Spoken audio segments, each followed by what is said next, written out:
ನಮಸ್ತೆ ಸ್ಟೂಡೆಂಟ್. ಇವತ್ತು ನಾನು ಡಿಪ್ರಿಸಿಯೇಷನ್ ಅಲ್ಲಿ ನಿಮಗೆ ಒಂದು ಪ್ರಾಬ್ಲಮ್ ನ ಡಿಸ್ಕಸ್ ಮಾಡ್ತಾ ಇದ್ದೀನಿ, ಜೊತೆಗೆ ಇನ್ನೊಂದು ಎರಡು ಪ್ರಾಬ್ಲಮ್ ನ ಡಿಸ್ಕಸ್ ಮಾಡ್ತಾ ಇದ್ದೀನಿ ಈ ವಿಡಿಯೋದಲ್ಲಿ. So first of all, previous ವಿಡಿಯೋದಲ್ಲಿ ಡಿಪ್ರಿಸಿಯೇಷನ್ ಅಂದ್ರೆ ಏನು, ಬ್ಲಾಕ್ ಆಫ್ ಅಸೆಟ್ ಅಂದ್ರೆ ಏನು, ಮತ್ತೆ ಕಂಡೀಷನ್ಸ್ ಏನು ಅಂತ ಎಕ್ಸ್ಪ್ಲೈನ್ ಮಾಡಿದ್ದೆ. ಸೊ ಇಲ್ಲಿ ಫಸ್ಟ್ ಹಿಂಗೆ ಪ್ರಾಬ್ಲಮ್ ಮಾಡ್ತಾ ಮಾಡ್ತಾ ಹಾಗೆ ಡಿಸ್ಕಸ್ ಮಾಡೋಣ. On 1st April 2024 depreciated value of block of asset ಅಂದ್ರೆ ಅಲ್ಲಿರುವಂತ ಗ್ರೂಪ್ ಅಲ್ಲಿ ಇರೋಗೆಲ್ಲದಕ್ಕೂ ಒಂದೇ ರೇಟ್ ಆಫ್ ಡಿಪ್ರಿಸಿಯೇಷನ್ ಇರುತ್ತೆ, ಅದನ್ನ ಬ್ಲಾಕ್ ಆಫ್ ಅಸೆಟ್ ಅಂತ ಕರೀತಾರೆ. ಸೊ 25% ಕೊಟ್ಟಿದೆ. 80,000 ಓಪನಿಂಗ್ WDV 80,000. ಅದು ಯಾವ್ದು asset A and B.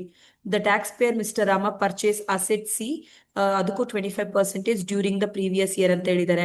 Purchase ಮಾಡಿರೋದು ಪ್ರೀವಿಯಸ್ ಇಯರ್ ಅಲ್ಲೇ ಆಗಿರ್ಬೇಕು, ಮತ್ತೆ ಅದು ಮೋರ್ ದನ್ 180 ಡೇಸ್ ಇದ್ರೆ ಮಾತ್ರ ಕಂಪ್ಲೀಟ್ ರೇಟು, ಇಲ್ದಿದ್ರೆ half rate of depreciation charge ಮಾಡಬೇಕು. ಬಟ್ ಇಲ್ಲಿ ಇರೋಂಥ ಕ್ವೆಶನ್ ಅಲ್ಲಿ ನಮಗೆ ಯಾವಾಗ ಅಂತ ಪರ್ಚೇಸ್ ಮಾಡಿರೋದು ಗೊತ್ತಿಲ್ಲ.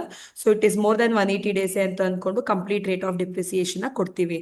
And sales asset A on May 3rd 2024. Sale ಮಾಡೋದಕ್ಕೆ ಯಾವುದೇ ರೀತಿ ಕ್ರೈಟೀರಿಯಾಸ್ ಇಲ್ಲ, ಬಟ್ ಪ್ರೀವಿಯಸ್ ಇಯರ್ ಅಲ್ಲೇ ಆಗಿರ್ಬೇಕು.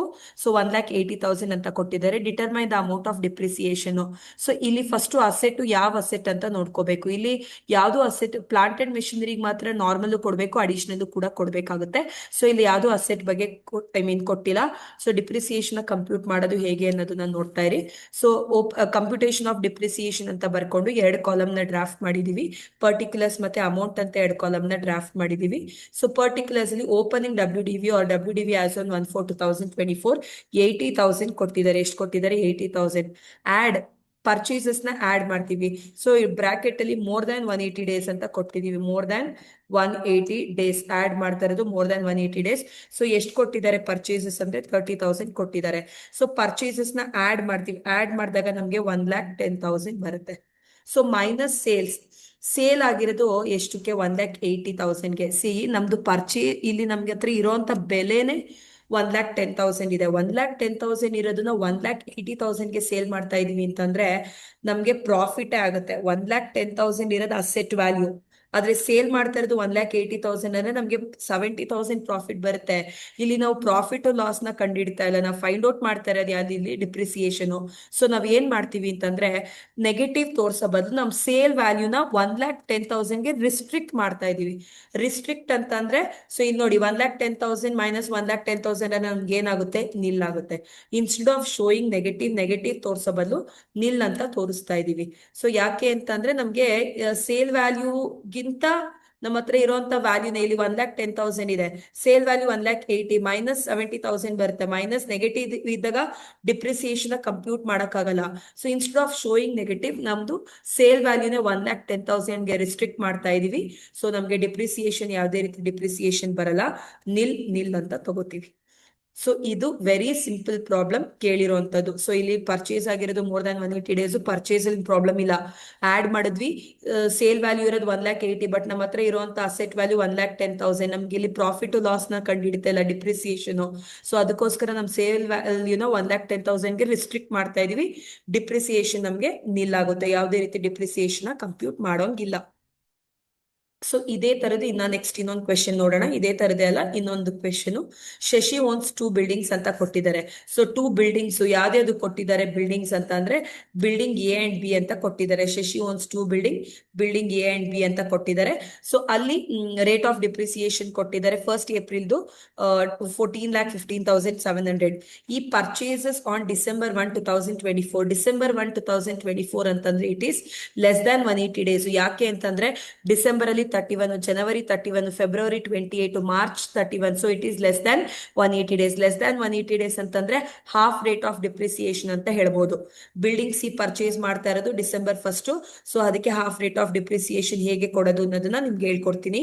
And sales building A during the previous year ಅಂದ್ರೆ ಸೇಲ್ ಮಾಡ್ತಾ ಇರೋದು ಪ್ರೀವಿಯಸ್ ಇಯರ್ ಅಲ್ಲಿ ಕೊಟ್ಟಿದ್ದಾರೆ 8,70,000ಗೆ. Determine the amount of depreciation ಅಂತ ಹೇಳಿದ್ದಾರೆ. ಸೊ ಡಿಪ್ರಿಸಿಯೇಷನ್ ಕಂಪ್ಯೂಟ್ ಮಾಡಬೇಕು. ಸೊ ಹೇಗೆ ಡಿಪ್ರಿಸಿಯೇಷನ್ ಕಂಪ್ಯೂಟ್ ಮಾಡೋದು ಅಂತಂದ್ರೆ, ಸೊ 2 ಕಾಲಮ್ ನ ಡ್ರಾಫ್ಟ್ ಮಾಡ್ಕೋತೀವಿ. ಅಗೇನ್ ಕಂಪ್ಯೂಟೇಷನ್ ಆಫ್ ಡಿಪ್ರಿಸಿಯೇಷನ್ ಅಂತ ಬರ್ಕೊಂಡು ಪರ್ಟಿಕ್ಯುಲರ್ಸ್ ಮತ್ತೆ ಅಮೌಂಟ್ ಅಂತ 2 ಕಾಲಮ್ ನ ಡ್ರಾಫ್ಟ್ ಮಾಡ್ತೀವಿ. ಸೊ ಇಲ್ಲಿ ಪರ್ಟಿಕ್ಯುಲರ್ಸ್ ಅಲ್ಲಿ ಓಪನಿಂಗ್ WDV ಅಂತಾನು ಕೂಡ ಕರೀತಾರೆ, ಇಲ್ಲ WDV as on 1st April. What is WDV ಅಂದ್ರೆ ರಿಟರ್ನ್ ಡೌನ್ ವ್ಯಾಲ್ಯೂ ಮೆಥಡ್ ಅಂತ ಕರೀತಾರೆ. So opening WDV building A ಮತ್ತೆ ಬಿ, ಇದು A and B. Building A and B ಎಷ್ಟು? ಬಿಲ್ಡಿಂಗ್ ಎ ಅಂಡ್ ಬಿ 14,17,500 14,15,700 ಕೊಟ್ಟಿದ್ದಾರೆ.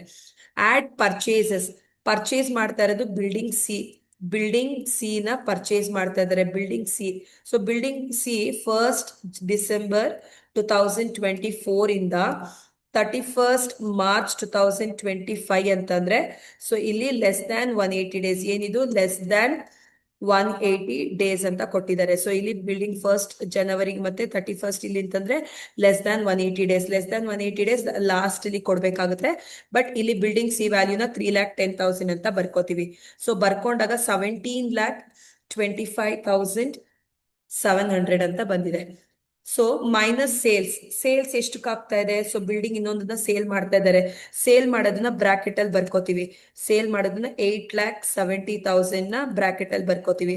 ಸೊ ನಮ್ಗೆ ಡಿಪ್ರಿಸಿಯೇಬಲ್ ವ್ಯಾಲ್ಯೂ ಎಷ್ಟು ಬರುತ್ತೆ? 8,55,700 is the depreciable value. ಇದರ ಮೇಲೆ ನಾವು ಡಿಪ್ರಿಸಿಯೇಷನ್ ಕೊಡ್ಬೇಕು. ಇಲ್ಲಿ ಡಿಪ್ರಿಸಿಯೇಷನ್ ಕೊಡ್ಬೇಕಂದ್ರೆ ಫಸ್ಟ್ ಇನ್ನೊಂದು ಮೈಂಡ್ ಅಲ್ಲಿ ಇರ್ಲಿ, ಯಾವ್ದು ಅಸೆಟ್ ಅಂತ ನೋಡೋಣ. ಅಸೆಟ್ ಲ್ಯಾಂಡ್ ಅಂಡ್ ಬಿಲ್ಡಿಂಗ್ ಆದ್ರೆ ಏನ್ ಪ್ರಾಬ್ಲಮ್ ಇಲ್ಲ. ಸೊ ಪ್ಲಾಂಟ್ ಅಂಡ್ ಮೆಷಿನರಿ ಆದ್ರೆ ಅಡಿಷನಲ್ ಕೂಡ ಕೊಡ್ಬೇಕು, ನಾರ್ಮಲ್ ಕೂಡ ಕೊಡ್ಬೇಕು. ಸೊ ಡಿಪ್ರಿಸಿಯೇಷನ್ ಹೇಗೆ ಮಾಡೋದು ಅಂತಂದ್ರೆ, ಇದು ಲೆಸ್ ದ್ಯಾನ್ 180 ಡೇಸ್ ಆಗಿರೋದು, ಹೌದಲ್ವಾ? ಇಲ್ಲಿ ಬರ್ದಿದ್ದೀನಿ ನೋಡಿ, 1st ಡಿಸೆಂಬರ್ ಇಂದ 31st ಮಾರ್ಚ್ ಅಂತಂದ್ರೆ less than 180 days. Less than 180 days ಅಂತಂದ್ರೆ ಹಾಫ್ ರೇಟ್ ಕೊಡ್ಬೇಕು ಅಂತ ಹೇಳಿದೆ. ಸೊ ಈ 3,10,000 ಇದೊಳಗಡೆ ಇನ್ಕ್ಲೂಡ್ ಆಗಿರುತ್ತೆ ಅಲ್ವಾ? ಇನ್ಕ್ಲೂಡ್ ಆಗಿ ಮತ್ತೆ ಮೈನಸ್ ಆಗಿನೇ 8,55,700 ಬರೋದು. ಸೊ ನಾವ್ ಏನ್ ಮಾಡ್ತೀವಿ, 8,55,700 ಅಲ್ಲಿ ಮೈನಸ್ 3,10,000 ಮಾಡ್ಕೋತೀವಿ. ಯಾಕಂತಂದ್ರೆ ಈ 3,10,000 is for less than 180 days ಅಲ್ವಾ? ಸೊ ಅದರಿಂದ ಇದನ್ನ ರಿಮೂವ್ ಮಾಡ್ತೀವಿ. ರಿಮೂವ್ ಮಾಡಿದಾಗ 5,45,700. ಈ ಅಸೆಟ್ ವರ್ಷ ಪೂರ್ತಿ ಯೂಸ್ ಆಗಿದೆ. ವರ್ಷ ಪೂರ್ತಿ ಯೂಸ್ ಆಗಿದೆ ಅಂತಂದ್ರೆ ಇದಕ್ಕೆ ಕಂಪ್ಲೀಟ್ ರೇಟ್ ಆಫ್ ಡಿಪ್ರಿಸಿಯೇಷನ್ ಕೊಡ್ತೀವಿ. ಎಷ್ಟು? ಇಂಟು 10%. ಇಂಟು 10% ಅಂತಂದ್ರೆ ಎಷ್ಟು ಬರುತ್ತೆ? 54,750. So remaining 3,10,000 less than 180 days usage ಆಗಿರೋದ್ರಿಂದ 3,10,000 ಇಂಟು 10% ಇಂಟು 50% ಅಂದ್ರೆ ಹಾಫ್ ರೇಟ್ ಆಫ್ ಡಿಪ್ರಿಸಿಯೇಷನ್ ಕೊಡ್ಬೇಕಲ್ವಾ? ಅದಕ್ಕೋಸ್ಕರ. ಆರ್ ಎಲ್ಸ್ ನಾವ್ ಈ ರೀತಿನೂ ಮಾಡ್ಬೋದು. ಯಾವ ರೀತಿ ಅಂತಂದ್ರೆ 3,10,000ಗೆ ಆರ್ 3,10,000 ಇಂಟು 5%. 3,10,000 ಇಂಟು 5% ಮಾಡ್ತೀವಿ. ಸೊ 3,10,000 ಇಂಟು 5% ಮಾಡ್ತೀರಾ ಅಂತಂದ್ರೆ 15,700. ಅಂದ್ರೆ 10 ಅಲ್ಲಿ ಹಾಫ್ ರೇಟ್ ಅಂತಂದ್ರೆ 15,700. ಸೊ 15,500. ಸೊ ಎರಡನ್ನು ಆಡ್ ಮಾಡಿದ್ರೆ